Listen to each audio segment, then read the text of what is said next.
It is indeed a great honor for me to stand in this August General Assembly Hall among leaders and representatives who represent almost all of humanity.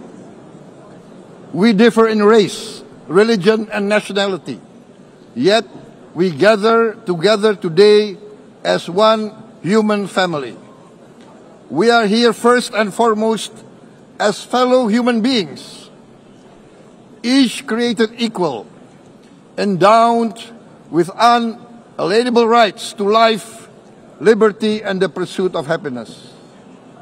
The words of the United Nations Declaration of Independence have inspired democratic movements across continents, including the French Revolution, the Russian Revolution, the Mexican Revolution, the Chinese Revolution, and Indonesia's own struggle and journey to freedom.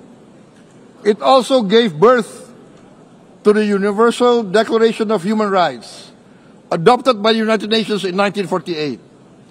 All men are created equal was the creed that opened the way to unprecedented global prosperity and dignity. And yet, in our own era of scientific and technological triumphs, an era capable of ending hunger, poverty, and environmental ruin, we also continue to face today grave dangers, challenges, and uncertainties.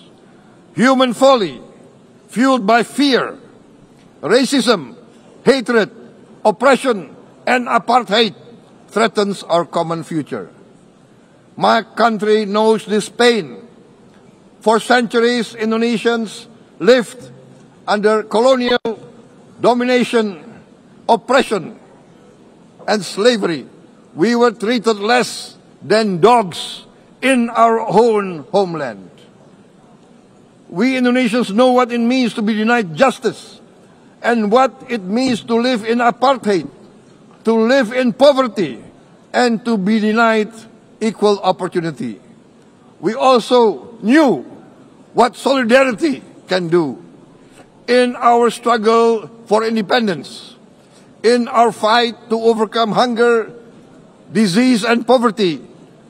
The United Nations stood with Indonesia and gave us vital assistance. Decisions made here based on human solidarity by the Security Council and this Assembly gave Indonesia independence, international legitimacy, opened doors, and supported our early development through the efforts of the United Nations Children Fund, the United Nations Food and Agriculture Organization, the FAO, the World Health Organization, and many, many other United Nations institutions. And because of that, Indonesia today stands on the cusp of shared prosperity and greater equality and dignity. Madam President, Excellencies, our world today is driven by conflict, injustice, and deepening uncertainty.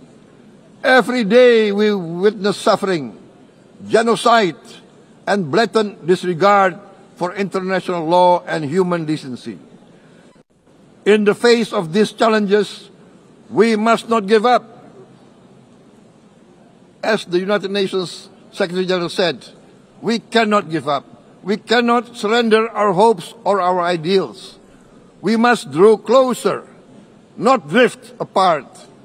Together we must strive to achieve our hopes, our dreams. The United Nations was born from the ashes of the Second World War that claimed scores of millions of lives. It was created to secure peace, security, justice, and freedom for all. We remain committed to internationalism, to multilateralism, and to every effort that strengthens this great institution. Today, Indonesia is nearer than ever before to meeting the Sustainable Development Goals of ending extreme poverty and hunger.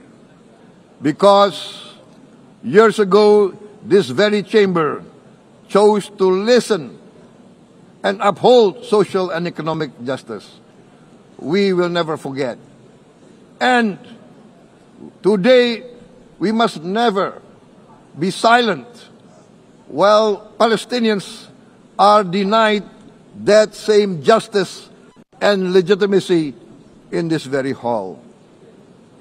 Excellencies, Thucydides warned, the strong do what they can, the weak suffer what they must. We must reject this doctrine. The United Nations exist to reject this doctrine. We must stand for all, the strong and the weak. Might cannot be right. Right must be right. Indonesia today is one of the largest contributors to United Peacekeeping Forces. We believe in the United Nations. We will continue to serve where peace needs guardians, not with just words, but with boots on the ground. If and when the United Nations Security Council and this great assembly decide Indonesia is prepared to deploy 20,000 or even more of our sons and daughters to help secure peace in Gaza or elsewhere, in Ukraine, in Sudan, in Libya, everywhere when the peace needs to be enforced, peace needs to be guarded, we are ready. We will take our share of the burden, not only with our sons and daughters, we are also willing to contribute financially to support the great mission to achieve peace by the United Nations. Madam President, Excellencies, I propose to this Assembly a message of hope and optimism, grounded in action and execution. Today, we heard the speech of Madam President, the President of the United Nations General Assembly. Yes, it is true what she said. Without the International Civil Aviation Organization, will we be here today? Will we sit in this great hall? Without the United Nations, we cannot be safe. No country can feel secure. We need the United Nations, and Indonesia will continue to support the United Nations. Even though we still struggle, but we know the world needs a strong United Nations. The world's population is growing. Our planet is under strain. Food, energy, and water insecurity haunt many nations. We choose to answer these challenges directly at home and to help abroad wherever we can. This year, Indonesia recorded the highest rice production and grain reserves in our history. We are now self-sufficient in rice, and we are starting now to export rice to other nations in need, including providing rice for Palestine. We are building resilient food supply chains, strengthening farmer productivity, investing in climate-smart agriculture to ensure food security for our children and for the children of the world. We are confident in a few years' time, Indonesia will be the granary of the world. As the world's largest island state, we testify before you that we are already experiencing the direct consequences of climate change, particularly the threat of rising sea levels. The sea level on the north coast of our capital city is increasing by 5 centimeters every year. Can you imagine in 10 years? Can you imagine in 20 years? For this, we are forced to build a giant seawall, 480 kilometers in length. It will take us maybe 20 years, but we have no choice. We have to start now. Therefore, we choose to confront climate change not by slogans, but by immediate steps. We are committed to meeting our 2015 Paris Agreement obligations. We aim to achieve net zero emission by 2060, and we are very confident we can achieve net zero emission much earlier. We aim to reforest more than 12 million hectares of degraded forest, to reduce forest degradation, to empower local communities with quality green jobs for the future. Indonesia is shifting decisively from fossil fuel-based development towards renewable-based development. From next year, most of our additional power generation capacity will come from renewables.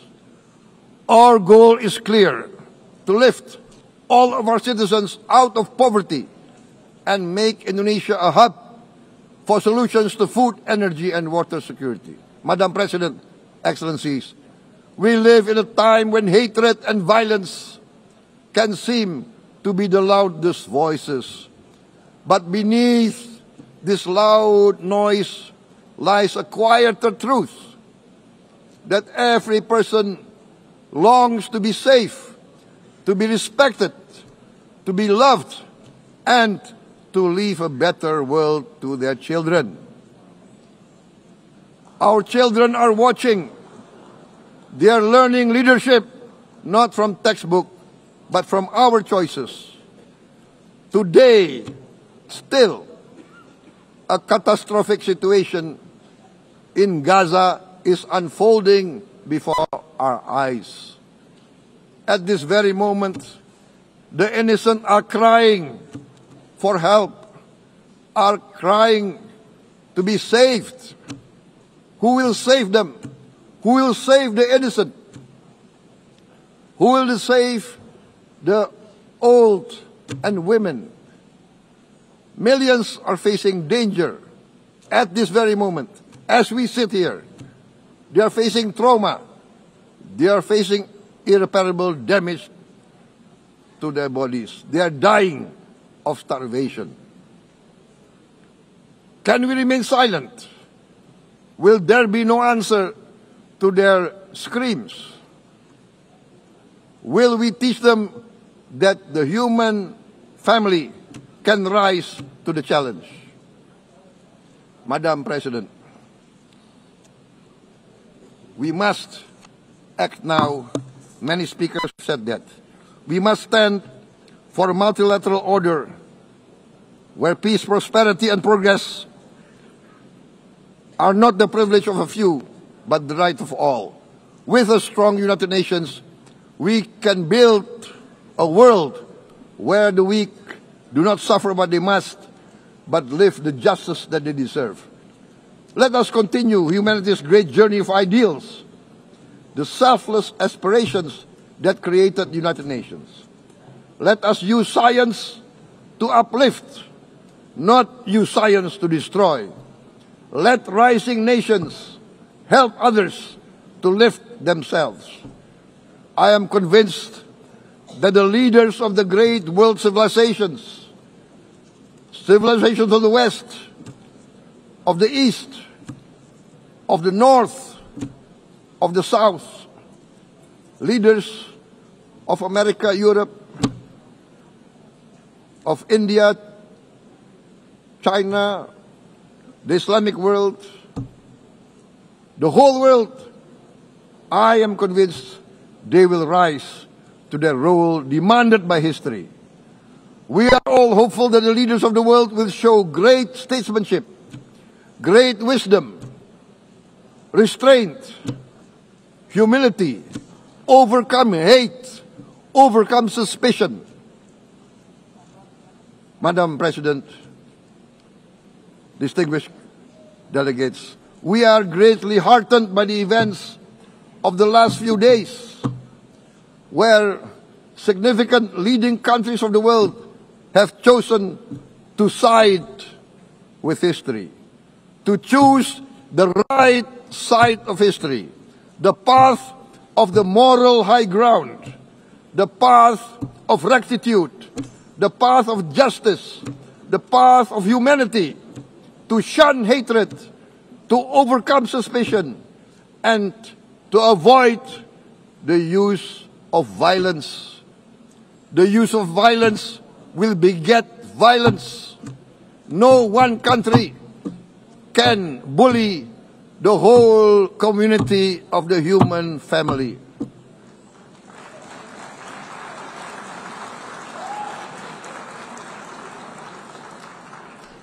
We may be weak individually, but the sense of oppression, the sense of injustice has proven in the history of mankind that this sense of injustice, this sense of oppression will unite into a strong force that will overcome this oppression, that will overcome this injustice. To close, I would like to reiterate again Indonesia's complete support for the two-state solution in Palestine. We must have an independent Palestine, but we must also recognize, we must also respect, and we must also guarantee the safety and security of Israel. Only then we can have real peace, and no longer hate and no longer suspicion. The only solution is this two-state solution. Two descendants of Abraham must live in reconciliation, peace, and harmony. Arabs, Jews, Muslims, Christians, Hindus, Buddhists, all religions, we must live as one human family. Indonesia is committed to being part of making this vision a reality. Is this a dream? Maybe, but this is the beautiful dream that we must work together towards. Let us work towards this noble goal. Let us continue humanity's journey of hope, a journey started by our forefathers, a journey that we must complete. Thank you. Wassalamualaikum warahmatullahi wabarakatuh. It is indeed. Wow. Waalaikumsalam. Waalaikumsalam. Jawab dulu ya. Jawab dulu bener. Jangan mentang-mentang Pak Prabowo lagi di New York terus kita nggak jawab gitu loh. Iya kan? Tapi ngeri sih. Menggebu-gebu berapi-api ya. Saya mencatat sih ya, tapi dua poin yang mungkin bisa saya sampaikan. Ayah juga mungkin ada catatan juga. Pak Prabowo menyinggung soal pentingnya persatuan umat manusia. Betul. Sedunia yang saat ini berkumpul di arena Perserikatan Bangsa-Bangsa. Lalu juga Pak Prabowo juga menekankan artinya hidup dalam ketidakadilan. Dan Indonesia yang dipimpin oleh Pak Prabowo ini sudah banyak pengalaman terkait dengan itu, betul. Dan juga dengan gaya tangan yang menunjuk, bahkan juga sempat itu gebrakan meja atau apa tuh? Karena nggak ada kopi di meja. Nggak ada kopi hambalang soalnya ya. Dan juga bagaimana itu kan kalau kita lihat dari sebelumnya pidato Trump, kemudian ke pidato Pak Prabowo kan, itu kan urutan Trump kedua, nomor 2, urutan ketiga. Kelihatan ya bagaimana kemudian perbedaan narasi yang dibangun oleh Presiden Prabowo. Ini gitu kita, kan. mungkin kalau kita ilmu kita kan cocokologi ya. Kalau narasumber kita kan beda. Cocokologi kita, urutan 2, ketiga, sepertinya Pak Prabowo itu sudah menangkap apa yang disampaikan oleh Presiden Trump, yang kemudian di counternya dalam langsung pidatonya serangan. dia. Gitu Itu kan. cocokologi, tapi kalau narasumber lain soalnya. Langsung lah, kalau gitu kita hadirkan pakarnya nih kan. Kalau kita kan omong-omong aja ini kan ya. Sudah hadir bersama dengan kami ada Mas Agung Nurwijoyo nih, pengamat hubungan internasional dari UI. Assalamualaikum, selamat pagi. Assalamualaikum, selamat pagi, Mas Agung. Ini hadir pula nih Mas Ahmad Khairul Umam. Long time no see. Pagi, Mbak Maria, pagi Mas Selamat Arif. datang, Welcome back. Mas. Welcome back. Direktur Thank you. Program Magister HI Universitas Paramadina. Selamat datang kembali, Mas Umam. Terima kasih, Mbak ya. Kita coba akan bahas ya bagaimana kemudian pidato menggelegar dari Presiden Prabowo di sidang Majelis Umum PBB. Tapi saat lagi, usai jeda kami kembali untuk Anda.